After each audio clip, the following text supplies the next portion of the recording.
महापालिकेची जागा बिल्डरांच्या कशात घालणार भाजपचा, महापालिकेची जागा बिल्डरांच्या कशात घालणार भाजपचा, शाळेची जागा बिल्डरांच्या कशात घालणार भाजपचा, शाळेची जागा बिल्डरांच्या कशात घालणार भाजपचा, महापालिकेची जागा बिल्डरांच्या कशात घालणार भाजपचा।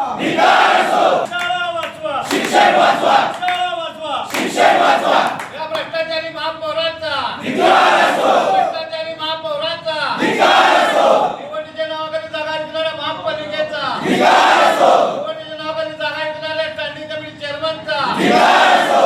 या महापौरांचं करायचं काय, खाली मुंडीवर पाय, पालकमंत्र्यांचं करायचं काय, खाली मुंडीवर पाय, जनता पार्टीचं करायचं काय, खाली मुंडीवर पाय। महापालिकेची जागा विकणाऱ्या भाजप सरकारचा, धिक्कार असो, महापालिकेची जागा बिल्डरांच्या कशात घालणार भाजपचा, धिक्कार असो।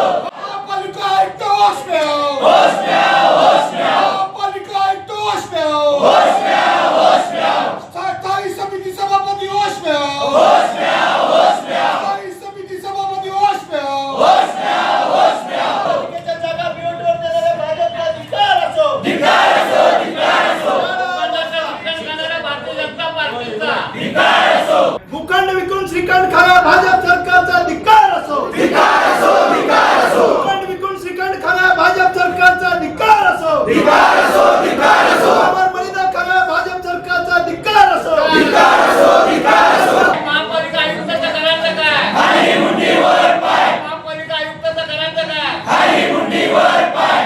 महाविकास आघाडीचा विजय असो, महाविकास आघाडीचा विजय असो। हम सब एक है, हम सब एक है, भ्रष्टाचारी महापालिकेचा धिक्कार असो। महानगरपालिकेच्या ज्या अजेंड्यावर विषय आलेला आहे, सोलापूर शहरातल्या 7 जागा ह्या महानगरपालिकेच्या आयुक्तांनी जीबीकडे पाठवल्या आणि 2 जे जागा आहेत ते जागा महापौरांनी सुचवल्या, असं टोटल 9 जागा आहेत। 9 जागा बघितलं तर 21 एकरच्या ह्या सगळ्या जागा आहेत आणि रेडी रेकनर बघितलं 1000 कोटीचा ह्या ठिकाणी धंदा रेडी रेकनर होत आहे। त्यांना 150 कोटी जर कमी असेल, 1378 कोटीची ही योजना आहे, तुम्ही 10% मेंटेनन्स ठेवला आहे, 1400 कोटीचे 10 कोटी मेंटेनन्समधला 40 कोटी तुमचे तिथं कम होतात।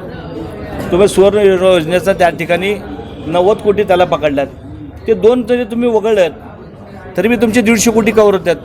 त्या 150 कोटीसाठी ह्यांनी सोलापूर शहरातले भूखंड विकास काढलं आहे, विकसित करायला चाललं आहे, त्याला प्रचंड विरोध हा आमच्या महाविकास आघाडीकडचा आहे। ह्या ठिकाणी आता शिवसेना आहे, मनसे आहे, कम्युनिस्ट पक्ष आहे, आप पार्टी आहे, काँग्रेस आहे, आम्ही सर्वजण मिळून ह्या ठिकाणी ह्या BOTच्या कामाला ह्या ठिकाणी आम्ही विरोध करतो। आम्ही विकास कामाला शहरातल्या पाईपलाईनला विरोध करत नाही। ते ह्या ठिकाणी निवडून येत असताना भारतीय जनता पार्टीने सांगितलं होतं की राज्यात आमची सत्ता आहे, देशात आमची सत्ता आहे आणि तुम्ही आम्हाला निवडून द्या। तर शहरातल्या लोकांनी भरभरून त्यांना यश दिलं। तुमच्या जवळजवळ 84 नगरसेवक आहेत, कॉप्ट 9 पकडलं तर 93 नगरसेवक तुमच्यात एवढं शहरांनी दिलं आहे। तर मग राज्यात सत्ता आहे, देशात सत्ता आहे, तुम्ही त्यांच्याकडनं 150 कोटी निधी आणा ना, जर कम पडले असेल तर। ह्याकरता तुम्ही ह्या ठिकाणी असा घाट बांधणं आणि अशा प्रकारे चुकीच्या आरक्षण सगळ्या त्या ठिकाणी जागेवर असताना चुकीचा विषय आणणं, आमचा त्याला सगळ्यांचा विरोध राहणार आहे। उद्याच्या बोर्डामध्ये आम्ही महापौर असेल, आयुक्त असेल, जे पालकमंत्री सांगून गेले विषय करावाच लागेल।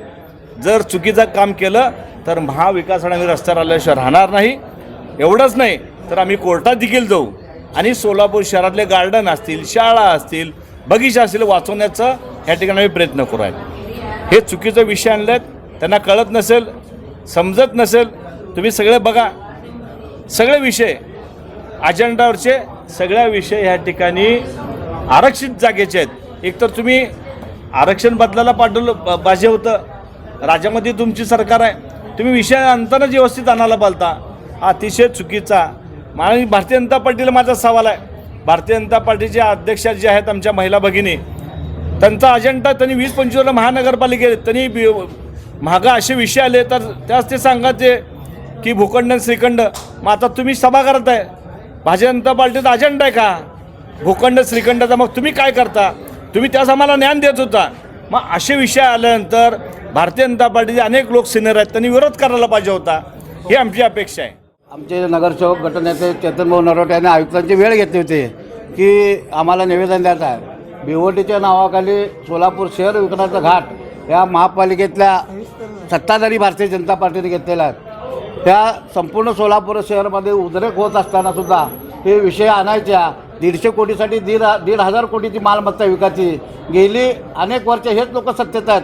आतासुद्धा भारतीय जनता पार्टीमध्ये येऊन हेच लोक सत्तेत आहेत. मूळ भाजपवाले बाहेरच आहेत, परंतु पालकमंत्र्याच्या दबावाखाली येऊन ही लोक हे विषय करण्याचा घाट घातलेला आहे. परंतु आम्ही यांचा ही भ्रष्टाचार आम्ही हाणून पाडल्याशिवाय राहणार नाही.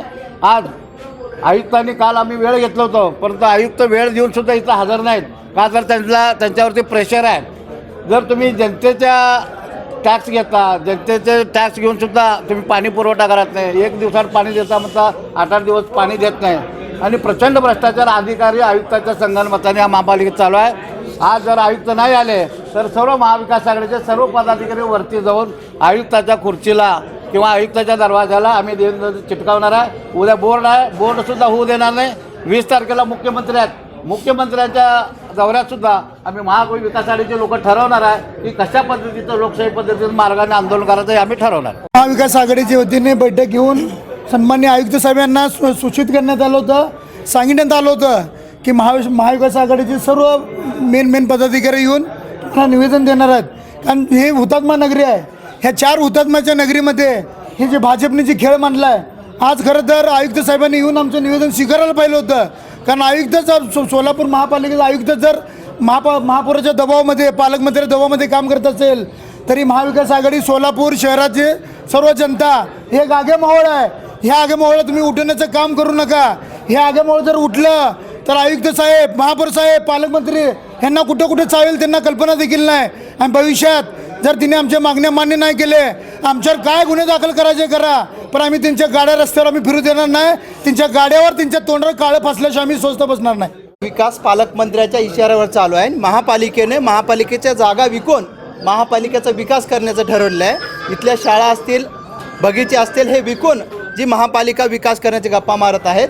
केंद्रात, राज्यात आणि सोलापुरात पूर्ण बहुमत दिलं असतानासुद्धा महापालिकेला जर निधी उपलब्ध होत असेल तर त्यांनी या सत्तेतून मुक्त व्हावं आणि जे विकास करतात त्यांना सत्तेत येऊ द्यावं अशी आमची धारणा आहे. कारण सोलापुरात इतके सारे प्रश्न असताना हे सगळे खाजगीकरणाचा घाट घालत, शाळांच्या खाजगीकरणाचा घाट घालत, महापालिका शाळांचा खाजगीकरणाचा घाट घालत, इथले उद्यानं खाजगीकरण करण्याचं काम BOT तत्वावर हा भूखंड म्हणजे त्यांना श्रीखंड खाण्याचा, मलिदा खाण्याचा, यांना टेंडर काढण्याचा आणि टेंडरातून आपली सत्ता, आपली पोळी भाजण्याचा प्रयत्न आहे. त्याच्यामुळे आमचा याला विरोध आहे. उद्या मुख्यमंत्री येतील, त्यांच्यातसुद्धा तिकडे सुद्धा आम्ही ह्या मागण्या घेऊन जाऊ. त्यांचा रस्ता अडवू या ठिकाणी आम्ही इशारा देतो. आज या ठिकाणी आम्ही खऱ्या अर्थाने जनतेचा विषय घेऊन आलो आहोत आणि जनतेचा विषय असताना जे जनतेचे सेवक म्हणून आपण ज्यांना म्हणतो असे आयुक्त साहेब खरं तर अशी किरकोळ कारणं देऊन त्यांनी हे टाळायला नाही पाहिजे होतं. आज ते आजारपणाचं कारण देत आहेत, हे अतिशय निषेधार्ह बाब आहे. आणि पैशासाठी जर भाजपच्या सरकारला जर असं जागे विकावे लागत असतील आरक्षित तर हे त्यांचं अपयश आहे. त्यामुळं त्यांनी हे अपयश मान्य करावं आणि जनता, सर्वसामान्य जनता जागी व्हायच्या आधी हे तुम्ही आमच्या मागण्या मान्य करा. अन्यथा सर्वसामान्य जनता जर जागी झाली तर तुम्हाला कुठे थांबायला देखील जागा राहणार नाही. रॉयल एनफिल्डचे अधिकृत डीलर व एक विश्वसनीय नाव म्हणजे चव्हाण मोटर्स. चव्हाण मोटर्स यांचे रॉयल एनफिल्ड शोरूम ओटगी रोड, आसरा चौक येथे आपल्या सेवेत रुजू. बुलेट 350 व क्लासिक 350 हे मॉडेल सर्व रंगांमध्ये हजर स्टॉक मध्ये उपलब्ध. आकर्षक फायनान्स योजना. घरी किंवा ऑफिस मध्ये बसून आम्हाला कॉल करा व डोअर स्टेप टेस्ट ड्राईव्ह सुविधेचा लाभ घ्या. अधिक माहितीसाठी आमच्या आसरा चौकातील शोरूमला भेट द्या. संपर्क 77 20 06 90 74.